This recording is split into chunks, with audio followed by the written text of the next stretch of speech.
Hello കൂട്ടുകാരെ, ഇന്ന് നമ്മുടെ റെസിപ്പി എന്ന് പറയുന്നത് അവിയലാണ്. ഒരുവിധപ്പെട്ട എല്ലാ പച്ചക്കറികളും ഇതിനകത്ത് ഉൾപ്പെടും. അവിയലില്ലാതെ ഒരു സദ്യ ഇല്ലല്ലോ. അപ്പൊ നമുക്ക് അവിയലിന് വേണ്ടുന്ന കഷ്ണങ്ങളെല്ലാം അരിഞ്ഞു കഴിഞ്ഞിരിക്കുകയാണ്. ഇന്ന് പാകം ചെയ്യാനായിട്ടുള്ള ചട്ടിയിലേക്ക് ക്യാരറ്റ്, ഉരുളൻകിഴങ്ങ്, മത്തങ്ങ, പച്ചക്ക, വഴുതനങ്ങ, പടവലങ്ങ, ഇത്രയാണ് നമ്മളിപ്പം അവിയലിനകത്ത് ചേർക്കുന്നത്. ഈ കഷ്ണങ്ങളെല്ലാം വേവിക്കാൻ വേണ്ടി ആവശ്യത്തിന് വെള്ളവും കൂടി ചേർത്ത് പാകത്തിന് ഉപ്പും കറിവേപ്പിലയും കൂടി ഇട്ട് അടച്ചു വെച്ച് നല്ലതുപോലെ ഒന്ന് വേവിച്ചെടുക്കുക.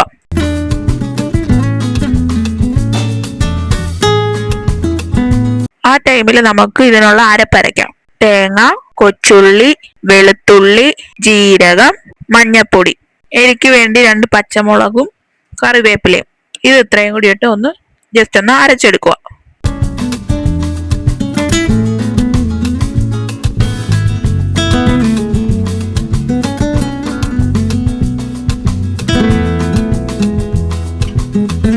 നമ്മുടെ അരപ്പൊക്കെ റെഡിയായി കഴിഞ്ഞിരിക്കുകയാണ്. നമ്മൾ വേവിക്കാൻ വെച്ചിരുന്ന അവിയലിന്റെ കഷ്ണങ്ങളൊക്കെ വെന്ത് റെഡി ആയിരിക്കുകയാണ്. ഇനി നമുക്ക് ഇതിലേക്ക് അരിഞ്ഞു വെച്ചിരിക്കുന്ന തക്കാളിയും കൂടി ഇട്ട് ഒന്ന് ഇളക്കി കൊടുക്കുക. ഇനി അരച്ചു വെച്ചിരിക്കുന്ന അരപ്പൂട് ഇതിലേക്ക് ചേർത്ത് അവിയലിന്റെ കഷ്ണങ്ങളും അരപ്പൂടും ഒന്ന് നല്ലതുപോലെ ഇളക്കി ജസ്റ്റ് ലോ ഫ്ലെയിമിലിട്ട് അവിയലിന്റെ കഷ്ണങ്ങളും അരപ്പും എല്ലാം കൂടി ഒന്ന് മിക്സ് ആയി വരണം.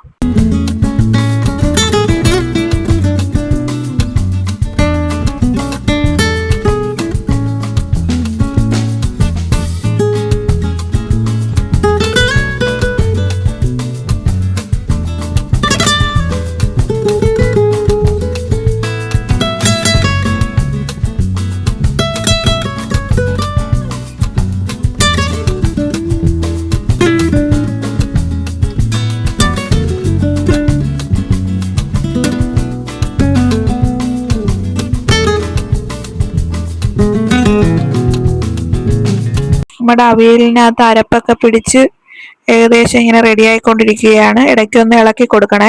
അപ്പൊ എല്ലാവരും നമ്മുടെ വീഡിയോ കാണണം. അതുപോലെ നിങ്ങളുടെ സപ്പോർട്ടും ലൈക്കും സബ്സ്ക്രൈബും കമന്റും ഒക്കെ ഉണ്ടായിരിക്കണം.